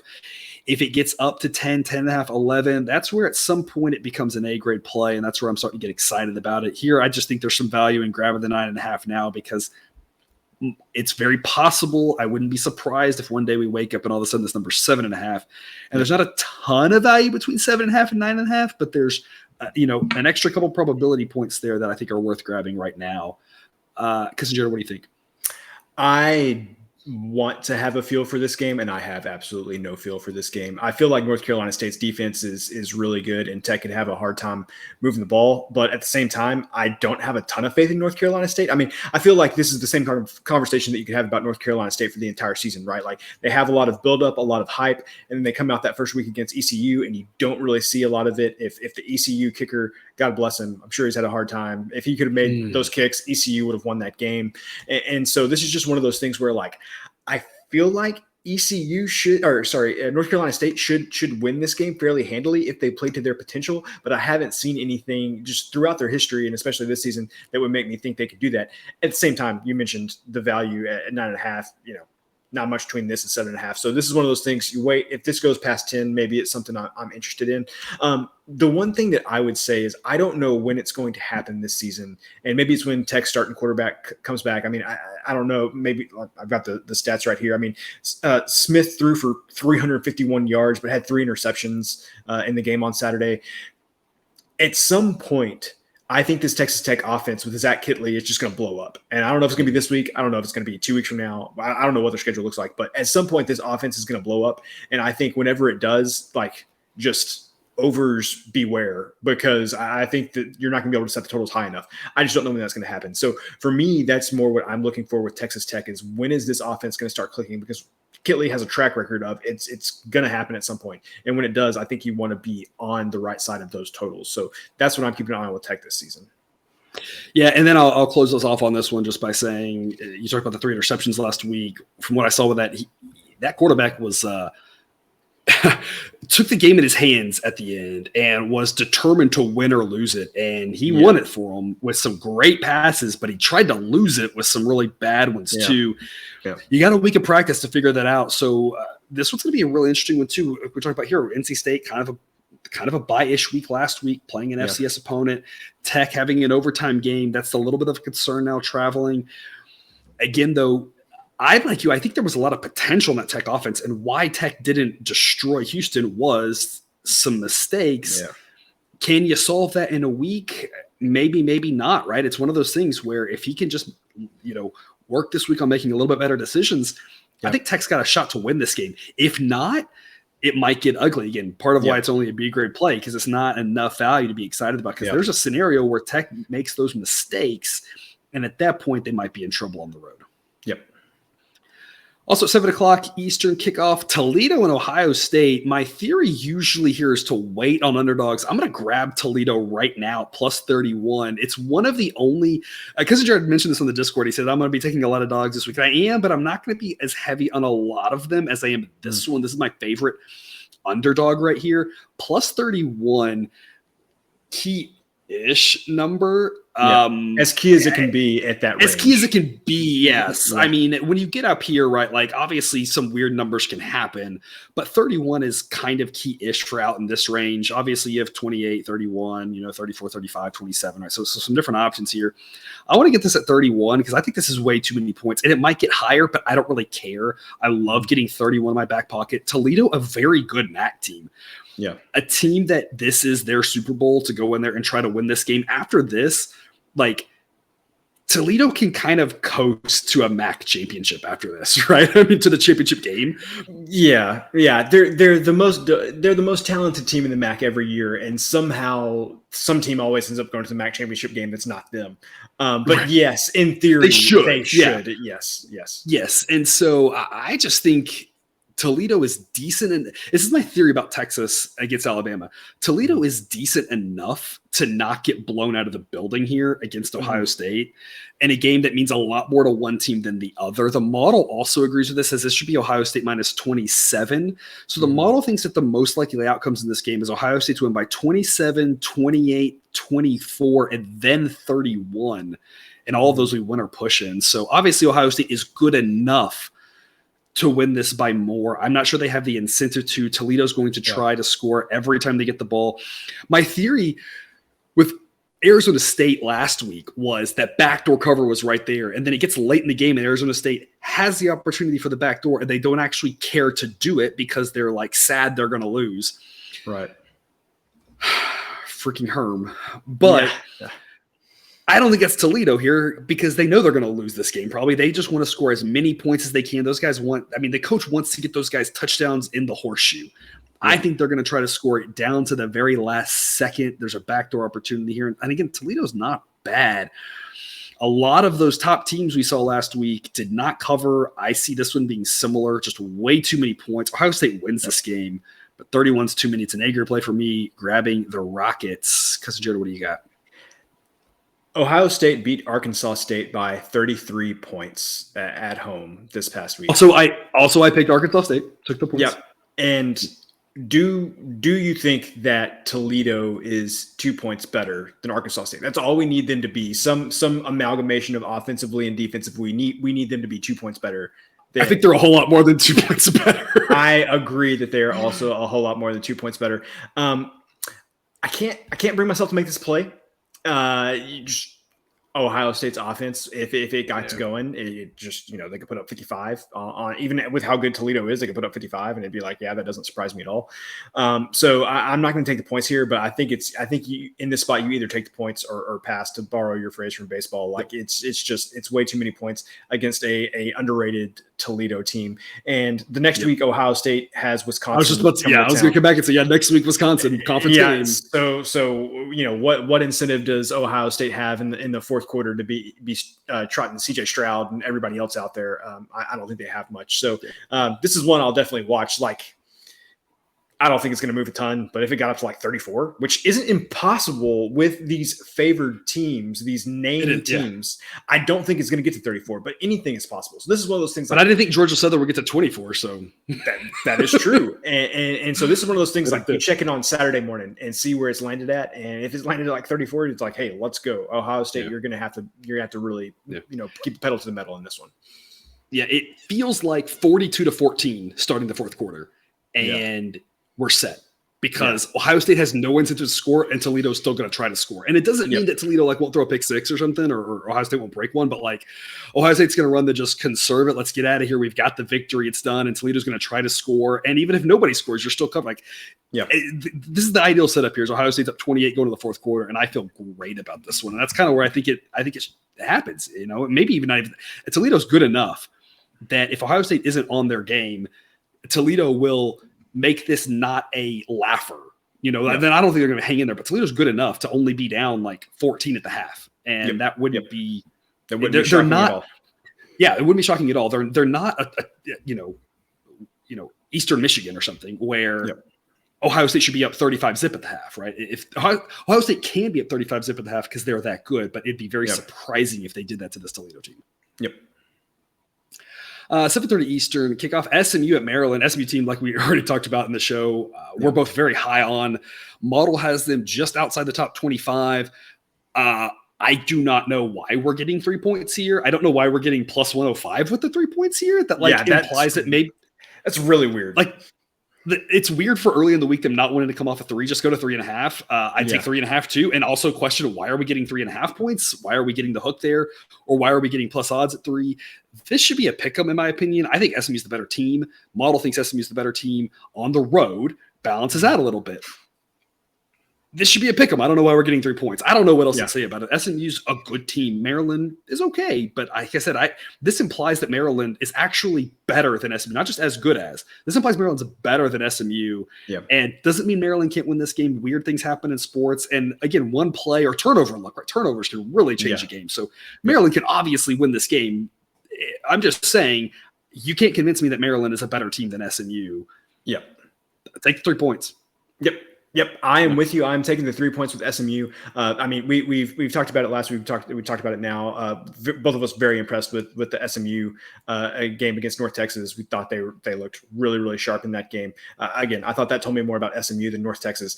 But I kind of want to make this about Maryland and who Maryland has played this year. So they have played Buffalo, who lost to. I'm going to go with Holy Cross. This last week. Buffalo. If you were on the Discord with us, I saw that line on Saturday, and I said, wait a minute. Buffalo's only favored by 5.5 against Holy Cross. That can't be right. Did a little bit of research, played with some numbers, and I came back and I was like, wait a minute. Not only is that right, but my thought process on this is don't lay the 5.5 with Buffalo. That's not the wise move, which surprised me. And then Buffalo did that. And I was like, oh my gosh, Buffalo. Yeah. So Maryland couldn't cover against Buffalo. Maryland, we both backed Buffalo. What the hell were we thinking, by the way? How did we back Buffalo and come out with a win in that one? Anyway, it worked. It did work. So Maryland didn't cover against Buffalo. So Buffalo lost to Holy Cross. Buffalo has gone down in your rankings from the beginning of the season. They've gone down 3 points, which is a fairly large move for this early in the season. And then Maryland got to play Charlotte, who Charlotte has gone down 7 points in your rankings. Ooh. Charlotte is on the doorstep with UConn, Texas State, Akron, Temple, New Mexico State, FIU. I mean, they're like right on the cusp of being one of those bad teams. And I think they're hanging. They may already be a bad team. Yeah, they are. Yeah, they're hanging on a little bit because the weird quarterback situation. It's like if we were dealing with a third stringer all year, I think they are with that. But they're hanging on a little bit because Charlotte, if they have a better quarterback, like they're not as bad as those teams, but with a third string quarterback, they are. I mean, they're a bad team. Yeah. Right. So I'm gonna. So the model says that SMU is a better team. I'm gonna take the 3 points with a team that crushed North Texas inside the top 100 in your rankings, instead of Maryland, who crushed the 112th ranked team or didn't even cover against the 112th ranked team, and then crushed I'm gonna go with 122nd team. So I think don't overthink this one. This is one where I think the model's seeing something that it may be more obvious to the model than to our naked eye here. So I'm taking the 3 points with SMU. I'm thinking too, even if this goes down, money line on SMU makes a lot of sense as long as you're getting plus odds. I feel like they're more likely to win this game than not. Perfect segue. Let's go to the next game here. We'll talk about money lines. Hold on. Before we get to that, I just also want to point out Maryland next week plays at Michigan, and the next week plays Michigan State. So it's about to get rough for Maryland. Yes. Yeah. They're going to learn a lot. Speaking of one of those teams, Michigan State, 7:30 Eastern, playing Washington. Yeah.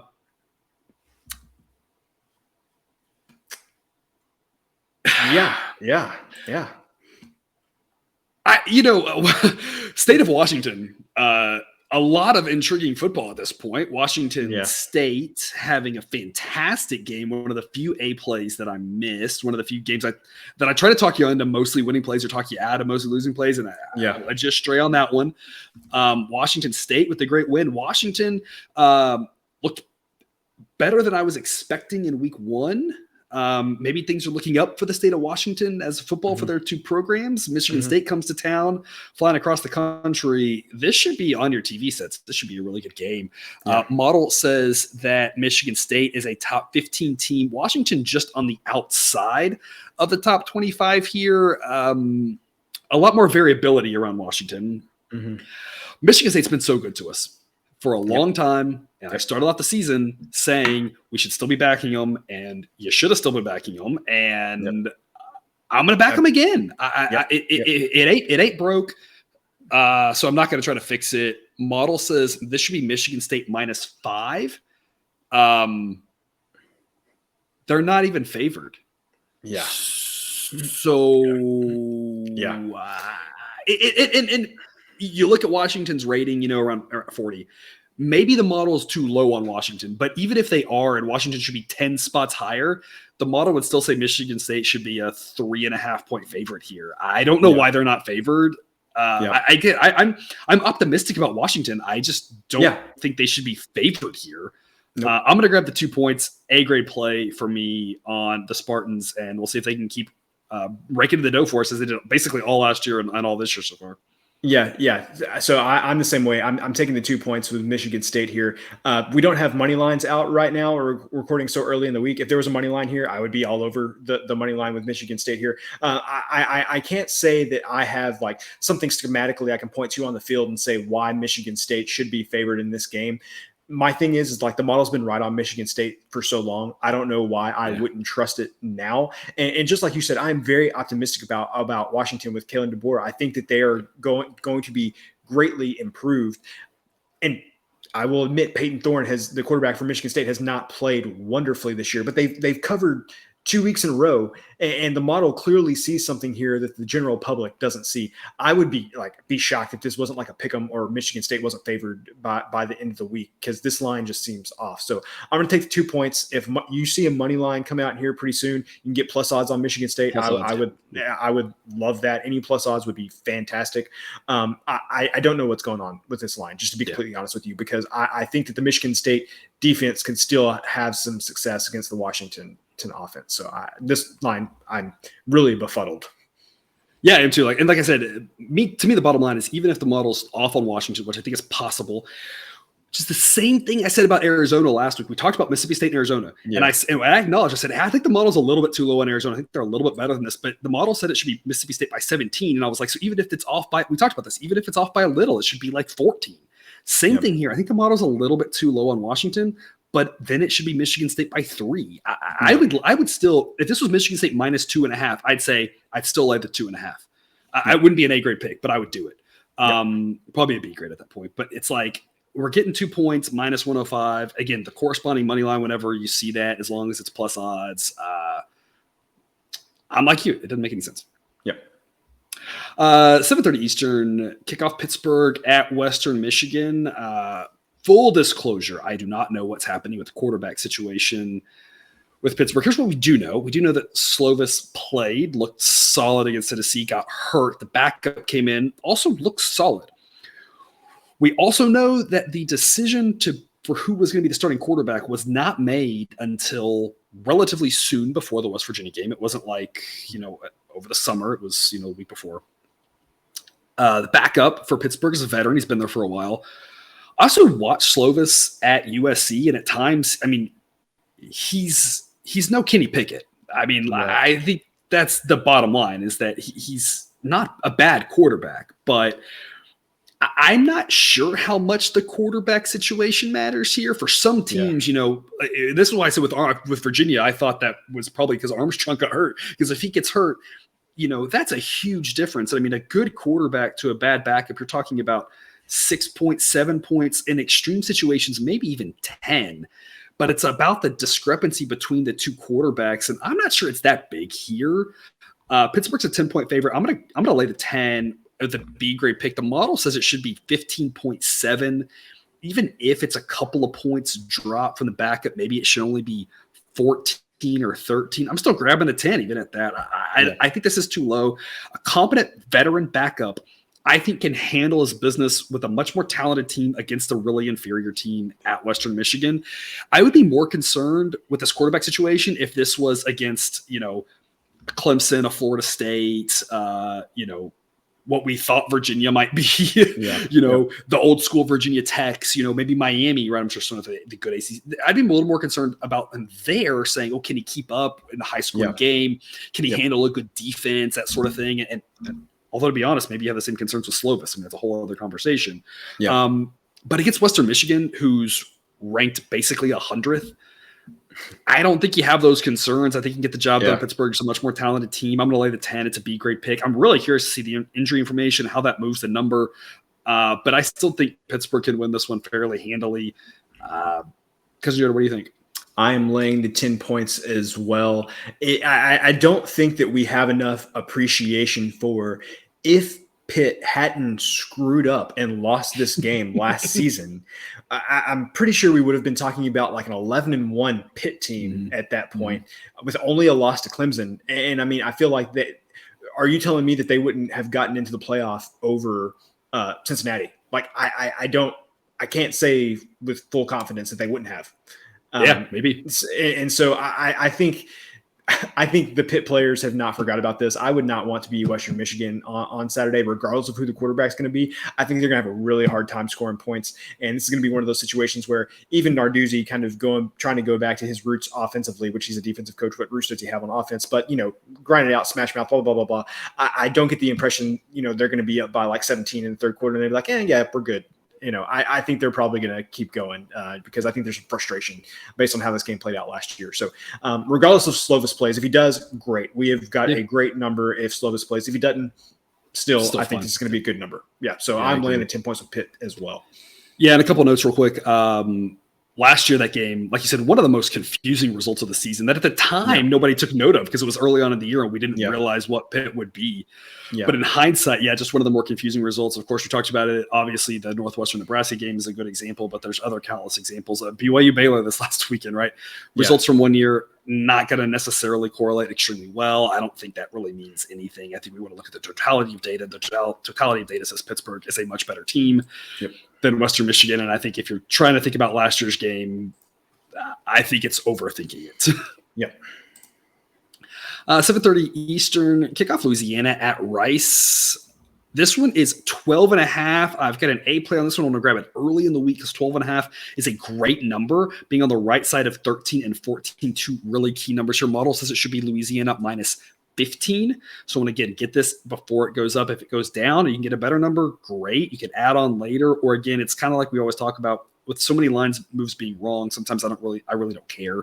Obviously you want to get the best number, but we can't see the future. So it's like, if you could tell me it's going down, I'd wait, but like, I don't know where it's going. And I'm happy with laying 12.5 because I think that is a fantastic number for us. Again, on the right side of 13 and 14, Louisiana. We talked last week. There are some concerns, and I feel like it was a wild game against Eastern Michigan. Rain delay, throwing things off. It was. Yeah. They got down early and then outscored Eastern Michigan the rest of the game, like 49-7 or something. 5 turnovers from Eastern Michigan in the second half. 5 turnovers. Yeah. So I think Rice is kind of the same sort of team as Eastern Michigan, though, is the point I was going to make. That neither one of those teams is very good. I've got Rice ranked 120th. I've got Eastern Michigan 114th. Yeah. I can't argue with you having Rice ranked 120th. I cannot factually dispute that. What I can say is that Louisiana having Eastern Michigan having the 5 turnovers against Louisiana in the second half on Saturday, and then Rice having the 3 pick sixes against USC. Like, I just don't feel like there's been so many turnovers and so many crazy things happening in these games. Like, I don't feel like I have a good feel on either of these teams. And so for me, like this will be one of those where I felt like I had this thought about Louisiana coming into the season. And then if I jumped on this line, I'd be like, and Rice somehow covered, I would be like, wait, I had this thought of what they would be this season. Why did I jump off of that? Because of 5 Eastern Michigan turnovers in week 2. And so like, this is one of those things where it's more like principle, like all of the facts line out exactly like what you say, but it's just one of those things in my mind. Like, I just don't feel like I have a good gauge for either of these teams where I can't get comfortable with laying 12.5 points. And I respect that. My counter would be the same thing I said last week, which was the model dropped Louisiana from the end of last year to the start of this year, like 25 spots or something like that, knowing exactly what you talked about, which was the turnover there, was going to make them a worse team. So the model already is thinking about that and thinks Louisiana will go from being good, not great last year, to mediocre. Mediocre teams should be able to go in and beat Rice by 2 touchdowns. Also, keep in mind, Rice, very bad home field advantage. Not many alum, not many students. Most students are grad students. I I wouldn't even really say advantage. I would just say they have a home field. They have a home field. They have no travel. There's the advantage. There's no travel. More Louisiana fans than Rice fans at this game on the table. I don't know if it'll happen. Definitely. But it's on the table. We talked about Louisiana. A lot of the Louisiana schools have pretty good fan bases. They like football just as much as Texas. It's just the issue is that Rice doesn't have any fans. So that's only a 3 or 3.5 hour drive. Yeah. So maybe more Louisiana fans there than Rice fans. So not really a home field advantage here. So like I said, I'm laying the 12.5. I'm getting in front of it early. I think people, as the week goes on, will realize Rice is bad. And again, has very little, if any, home field advantage. And I think this gets up to 14. So I just want to be ahead of the number. And I think 13 to 14 are the two most likely outcomes if you ignore all the turnovers. And if there is something, and I don't know if there is something about Louisiana can force turnovers at a higher rate, which isn't implausible. It's hard to say. It's hard to say with any fact with one. Like I'm not trying to say they can do it. It's just maybe if Rice turns the ball over more than usual, which actually is probably true because they're not good. Yep. This one could get ugly, just like the Eastern Michigan game did. And I do have to say, I did hear a stat the other day that Rice has had like 4 or 5 quarterbacks leave the game due to injury in like the past 2 seasons. Like they have just had this crazy turnover at the quarterback position. You know, some guy comes out, gets hurt, plug another guy, he gets hurt, somebody doesn't play well, they put another guy. Like they have just had so much inconsistency there. And so to your point, they in my opinion, they would be more apt to turnovers than most other teams if their 120th ranking didn't imply that anyway. Right. There's like that added cherry on top. Yeah. Speaking of bad football teams, UTEP and New Mexico will play at 8 p.m. Eastern. Yes. I'm excited for this game. Look, I watched some of that UTEP New Mexico State game, and it was a football game. I feel like the same thing's happening here. Yeah. Look, UTEP, I just don't think they're that good. We faded them last week, and I'm fading them again this week. I'm grabbing the 3.5 points with New Mexico. I don't know why we're getting 3 points with the home team, and both of these teams are terrible. They're terrible offensively, as you can see with that total of 41. I think they're going to look better defensively because the offenses are so bad. But the model has UTEP 118 and New Mexico 119, if I'm seeing this correctly. So they're both terrible. Why are you giving me a field goal with the home team? I don't understand it at all. It's like UTEP's getting the respect from last year. Last year they were a little bit better. But as we talked about with last year, a little bit of mirage with who they beat. They beat up a ton of teams that were all ranked like in the 120s. They just had a great schedule. Yep. I think they're improved from there was a time when they were in the bottom 5, but I still think they're a bottom 15 team. Yep. It's not a game you have to watch to make the monies, right? We always talk about that, but I just think there's value. I think there's a lot of value here grabbing the 3 with New Mexico. Yeah. I think on the money line, grabbing plus odds, again, these two teams are pretty even. The model says this should be New Mexico -2. So, again, why you're getting either the field goal or the good plus odds when this isn't on a neutral field. UTEP is close to New Mexico. If you're not familiar with geography of New Mexico, I don't blame you. New Mexico State, here's your fun fact for the day, right? Don't say we don't educate you people, right? Some of you don't know this, but New Mexico State is located further east than El Paso is. Yeah. All right. So there's your fun fact for geography of the day. It's separated. What did we talk about last week? Like 40 miles. New Mexico State and UTEP. New Mexico is in Albuquerque. It's not that close. There will be no UTEP fans. There will only be UTEP super, super faithful and family. There won't be a lot of people in the stands. So it's not like there will be an influx of fans. I mean, New Mexico will have whatever home field they have, which is, again, they don't travel, that sort of thing. And they will have some fans there. Getting 3 points or plus odds is just really valuable. Again, I'm not saying they for sure win. You never know what's going to happen in a football game. I'm just talking about value-wise. If you play this game 100 times, New Mexico wins probably more than half. So getting a field goal or plus odds makes a lot of sense. A great play for me. Cousin Joe, what do you think? I am also taking the 3 points with New Mexico here. I feel like since I've been on this show, I've been dying for some reason to take New Mexico and haven't found one, but I think I've just found the perfect spot to take the Lobos here. I will say everything that you just said in a slightly different way, and that other way being that UTEP beat New Mexico State by 7. Your model says that New Mexico is about 11 points better than New Mexico State is. New Mexico, 11 points better than New Mexico State is, and New Mexico's playing at home. And so to me, like, this is just, says it's 11 points better. They beat New Mexico State by 7.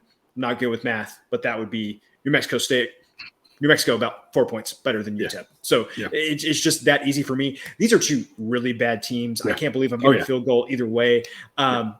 We will talk about Iowa and Nevada at some point. I guess if we want to torture ourselves, we will talk about that game at some point. This game offensively may give it a run for its money. Iowa, fantastic defense. Yes. But yes, I'm with you. Offensively, these two teams, it's going to be pretty. Like this under 41 is on the table for me at some point this week. And under 41, something I'm not going to pull the trigger on like early in the week just when lines come out. But like this is one of those where it's 41, but I'm still like. But maybe you should. Maybe you should because it might be 39 by the end of the week. Also, because remember. What was the total in Iowa State to start with? Was it 40.5? And what did I say? I said, take the under. I said, go under now, do it. And then that went away. And I was like, take the first half under. It's the same thing. Like these two teams stink offensively. Iowa team total under. We talked about the under on the Iowa State game, like every way you possibly could. A lot of ways you could make money on that one. Interesting enough, I can't believe we're getting 3 with either team. Model says New Mexico -2. So if you're getting UTEP +3, that would also be fine too, which goes back to the point of these are two terrible teams. Getting a field goal offers a lot of value for that push protection. Just removing those games from the equation and saying UTEP has to win by more than that to lose this bet. Like I said, or plus odds because New Mexico is just slightly more likely to win. This is also a game where winning by this is a game where winning by 1 or 2 is really on the table. Because weird things are going to happen with this. Like you could easily see 2 field goals and then that gets weird things, then maybe a third field goal like that. You can easily see overtime and getting bad teams and maybe a bunch of field goals in there and then getting to the third overtime and now somebody wins by 2. Like I'm not saying, I'm not calling this a 1 or 2 point game, but like it's more likely than most games because of the offensive ineptitude to finish with a 1 or 2 point differential. So getting 3 is even more valuable. Yes, which I think you hit the nail on the head here. These two teams combined with the total where like, for example, in a Texas State, like FIU game, if you were only getting 3 points, I know those teams weren't equal, but like if you're only getting 3 points in that game, you're expecting a lot more points in that game than you are in this game. And so that just makes the 3 that much more valuable in this situation. 9 p.m. Eastern, Cousin Jared. Okay. We're at the hour and a half mark here. So we got to keep this under 2 hours. So we got 20 minutes. We could talk about this game. We're not, people don't click off. We're not going to talk. We're not going to talk. But my goodness, I have so many things to say. First off, App State didn't play great in that game. They weren't really efficient with the ball. When they had the ball, they just capitalized. They played solid defense. But I mean, App State wasn't really impressive. Of course, A&M wasn't really impressive either. And that's, of course, the downside to that. Going from a high to a low for the Aggie fan base there, right? Starting the game with Bama is human. And ending the game on a loss. I mean, that's got to be a roller coaster ride. Somehow, your fighting Texas A&M Aggies are 5.5 point favorites. I had an A grade play on Appy State plus 19 last week. I've got an A grade play on Miami this week at plus 5.5. Obviously, I would love 6. I don't know. Maybe you can point out some other situations in this, but check out the options for Patreon here. It's in the little scroll thing there. You can find a little bit.ly for it. You can get early access to the lines. I know this is one we talked about, that the model on this one says it should be A&M -2. So if you had that information, this opener came out at A&M -6. And so if you had that information every week where the openers come out, and if you have the early access to what the model says, you can get a good number before it disappears. Getting 6 would have been better. I don't know why 6 would come back because that's a really dumb number. Again, model says 2. I think I would have said less than 3 because or if you're putting it at 3, you're putting it at a dead number really, because 3 is just kind of like, who cares, right? But you know, 2.5 or 3.5, now you're making me think one way or the other. And but 5.5, I mean, being on this side of 3 and 4, I don't see why we're getting this many points. These two teams model has Miami 4 spots better than A&M. That's rounding error. You can convince me they're even. And if they're even, then it should be Texas A&M -2.5 or 3. Yeah. Again, model says Miami just a little better, so that's why it says 2. But I mean, yeah, we're talking 2.5, 3. I don't know why it's 5.5. Miami's solid. A&M's solid. A&M's still a solid team. I'm not going to overreact to that one game. The model's not going to overreact to it. They're still a solid team. They have some flaws. You talked about those flaws. Yep. I'm curious, Cousin Jared, is your analysis of this game, because we talked about how we would talk a lot about them now, is your analysis, before you get into analysis, is your analysis of this game different now that they're coming off the loss than it would have been otherwise? Or is it kind of like the same thing, you just now have the same, you just more reinforcement to talk about the same issues? I think that, which we don't know anything, recording this so early in the week, I probably feel better about A&M's chances in this game than if they had lost or if they had won against App State. Because now they're awake and hungry and pissed. No, because now they might actually have to make a change at quarterback. Because God, I have so much stuff to say. I could spend 20 minutes on this. But what I would say is I do think the ceiling for this offense is higher with Haynes King in at quarterback. But the thing is that we have just not come anywhere close to that ceiling. It has just been pitiful and not completely all his fault at all. But the thing is that you have Max Johnson on the bench, who started a lot of games for LSU the past 2 years, has over 4,000 career passing yards in the SEC, beat A&M last year in Baton Rouge with all of the other turmoil that was going around the LSU program. I feel like he gives the offense a much higher floor than what it has with King. And when you're talking about the A&M defense, I think that you should really be keen on how can I raise the floor of the offense, because I don't need much offense from A&M to get wins with that defense. And so personally, I think that Miami is going to be in a tougher spot if Johnson ends up playing more on Saturday than King does. But yeah, okay, right, we got all that. I'm taking the points with Miami here. I mean, A&M scored 7 points offensively. The other touchdown they got was a kickoff return for a touchdown. This offense is just bad. I think the loss probably got Jimbo's attention. I think we will see Max Johnson a lot more on Saturday, but he's also like the type of guy Johnson has not seen the field yet this season, because when Jimbo picks a guy, he sticks with that guy. And if you get the same situation this week where he sticks with Haynes King the whole game, 5.5 points is way too many. But yeah, A&M, the quarterback play hasn't been good. Jimbo's play calling has been suspect. He used to be one of the best game scripts, the first couple of drives. Yeah. He had everything ironed out, was really good. His play calling, and I'm not saying it's been a pattern, but just that specific game, he did not have a good offensive game plan coming into the game. Our starting center, I mentioned it last week, Bryce Foster, has been out with mono. He's a big part of that offense, the best returning lineman that we had. And somehow this never registered with me, but everybody knows that I have a bone to pick with the A&M offensive line coach. So I can't believe that I just didn't put 2 and 2 together, but Steve Adazio and I haven't seen eye to eye on a lot of things. And so, yeah, that's right. You dogged him every episode last year. I completely forgot about that. Yeah. I've forgotten about that. Yeah. So because we talked about that at some point when that happened. And I feel like you were like, we're not going to talk about this. I feel like that's why you just blocked it from your brain to be oh, I forgot that this really incompetent coach is now prominently involved in my school. Yeah. So, I tried to convince myself that everything was going to be okay. And I don't think it's okay, guys. So anyway, I'm taking the 5.5 points with Miami. This is just way too many points with everything I've seen A&M. I mean, Miami may only score 17 points, but clearly that's all you need against A&M with this offense potentially. So I'm to win, not just cover.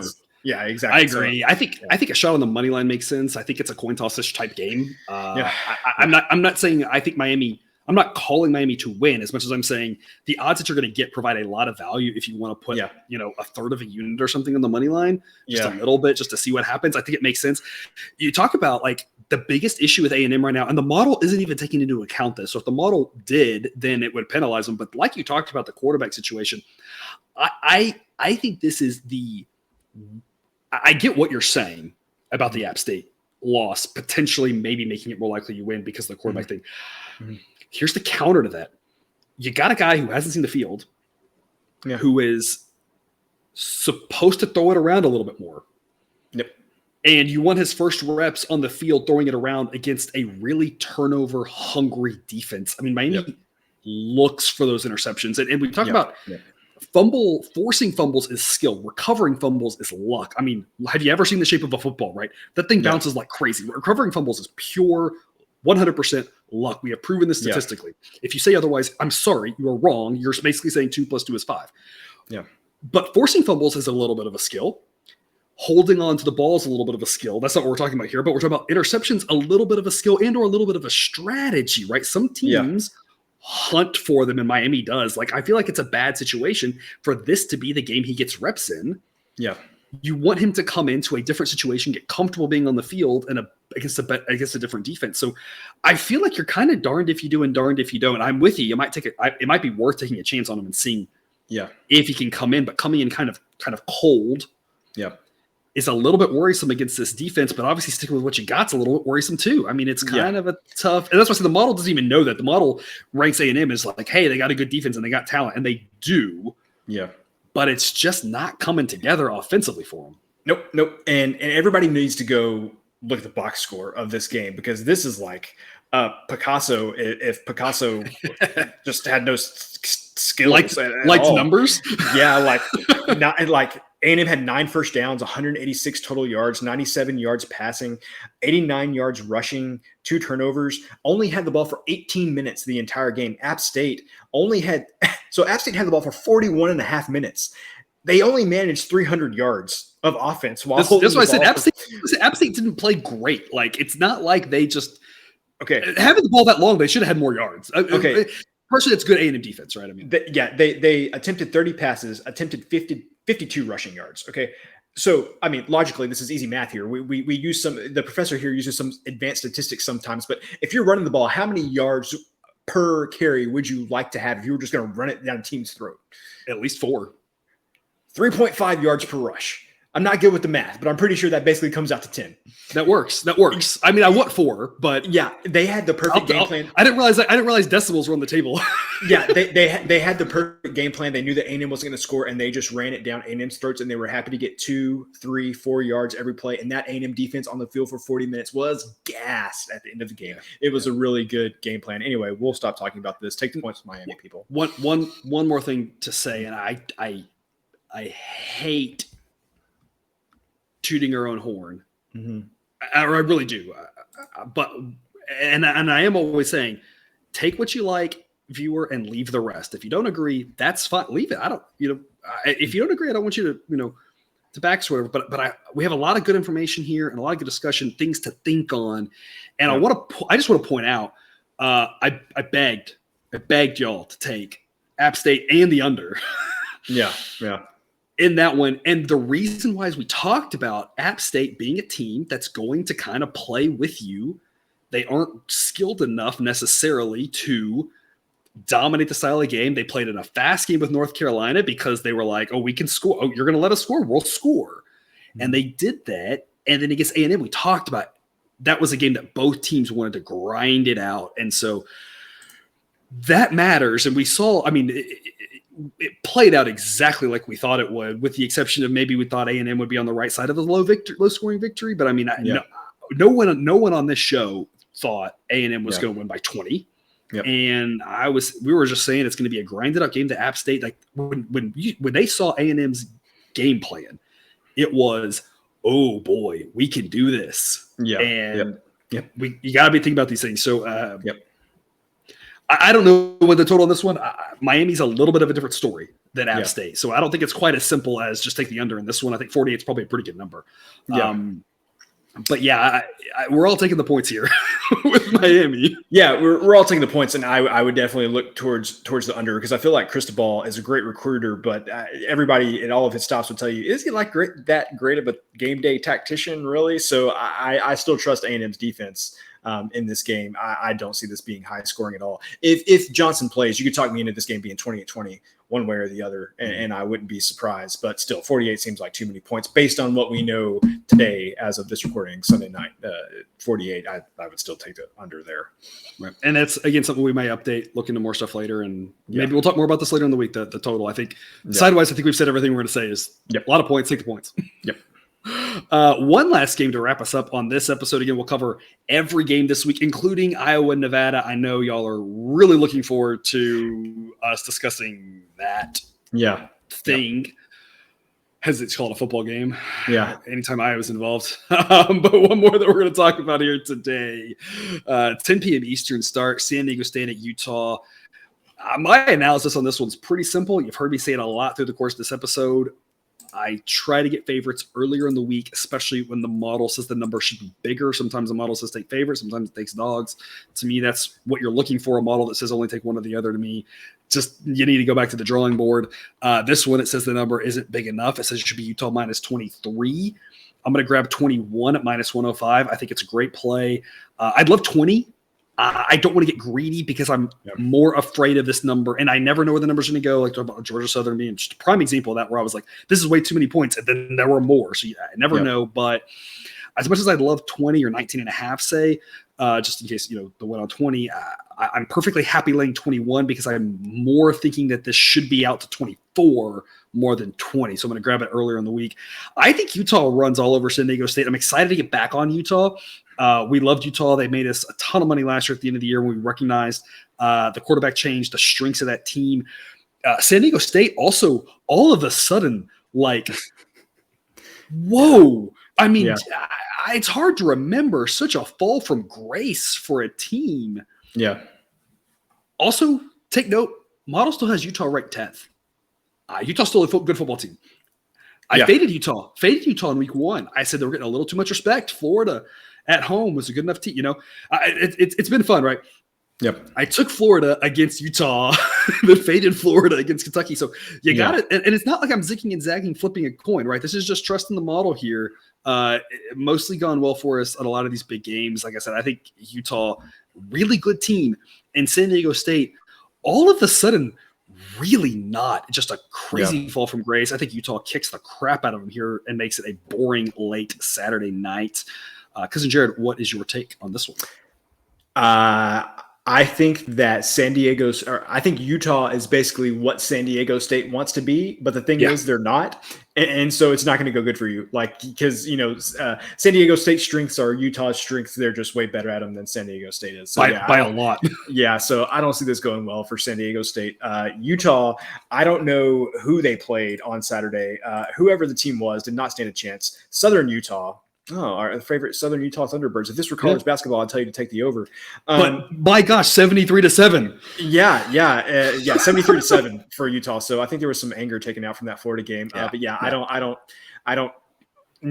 like nothing about this for San Diego State. Going on the road to Rice-Eccles Stadium there in Salt Lake City, it's not going to go well for them. So I don't have a play on this game, but I would be shocked if San Diego State keeps this close. Yeah.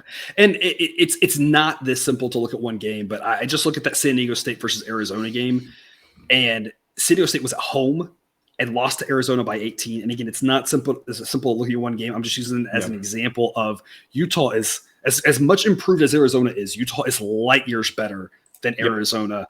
And you flip home road. So, I mean, if you flip 18, give 2.5 points for each home, now you're talking about that. And it's not this simple. I know, don't, I'm telling you, right, but just a quick little math exercise. That would have been Arizona by 23 in Arizona. Now you're playing Utah. Utah's got a bigger home field, altitude, big fan base. Maybe let's make that 24. Oh, and Utah's probably 10 points, 14 points better. I mean, not that simple, but I mean, I saw that San Diego State game. I had a play on San Diego State in that game, and they weren't in it at all. It wasn't a fluke. It was from the start. They got their tail whooped, and San Diego State came into this season from last season and from some solid seasons they had before as a solid Mountain West Conference team that could absolutely hang in there with the bottom Power 5 teams. And all of a sudden, if that was who they're going to be this year, they should have at least been competent against Arizona. They didn't have to win, but at least hang in there. They got down early and looked pitiful in that game at home. I'm like, my goodness, this is going to be ugly against Utah. Yeah. So what I would say, and I'm not talking about in context of the playoff, but just in context of where is their value playing on teams. I would say in my opinion, don't put too much stock into Utah losing that game at Florida because Florida has Anthony Richardson. And as we saw in that game against Utah, he's going to make some unbelievable plays. He could single-handedly knock off some teams that Florida shouldn't beat. And then you're going to see the reverse of it where he could cost them a game. I'm not saying he cost them a game against Kentucky, but he definitely contributed to them losing that game. And so if he plays better, they win a close one. Yes, exactly. And so what I'm saying is I don't know what this means for the playoff. The pick six was bad. Yeah. Can a one-loss Utah team get into the playoff? I don't know. But I'm talking about for our perspective of where's their value on teams. I would almost say don't worry too much about that Florida loss because I think we know what this Utah team is and we know they're good. And so, just go with it. If you feel good about Utah, go with it. Yeah, maybe a first half play. No first half lines out now. If this is first half minus 13, I'd be all over first half Utah minus 13 just for fear of a backdoor. San Diego State might play hard throughout the end. Utah might have no reason to keep their starters out there. So I don't think it matters. This feels more like, and the model says only 23 or whatever, but it feels more like a Utah by 40 type game. So it doesn't really matter. But maybe a first half, like I said, I'd love a 13 first half. 14, I'd probably still do 14, but 13 would be really exciting personally for the first half to win that number if you could.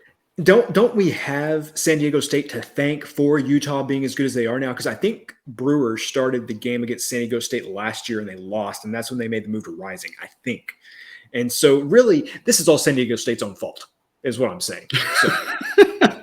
I can't recall the order of all that, and Brewer getting hurt at some point too. I don't remember how that all played out. But if you're right, we should figure that out because if you're right, it'd be poetic if accidentally if Utah wins this 70-3 like they did last week or something, it would just be poetic, right? For them to come full circle. I don't think it'll be that bad, but I just don't. I mean, like I said, San Diego State looked pathetic against Arizona, and Utah's a lot better than that.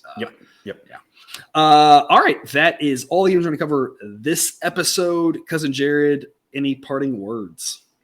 None. You've given us all your words. I've given you all of them for tonight. I just have to ask because sometimes you or Jake come up with something good, and I'm like, oh yeah, I'm glad I gave you, gave you the floor one last time, I know, and I'm very appreciative of that. But right now, I've got nothing. Not got nothing. All right. Well, that's all we have for you today. Thanks for tuning in to another episode of Picks with the Professor. A reminder, check out the Google Sheet for model picks, projections, and results. You can find that link and more at the website, www.pickswiththeprofessor.com. If you haven't done so yet, please click that subscribe button to ensure all the sports betting content we provide on this channel is dropped right into your feed. We will see you again later in the week for more college football talk. And as always, 6 days a week for more Major League Baseball plays. As always, best of luck, and remember, you can eat your betting money, but please don't bet your eating money.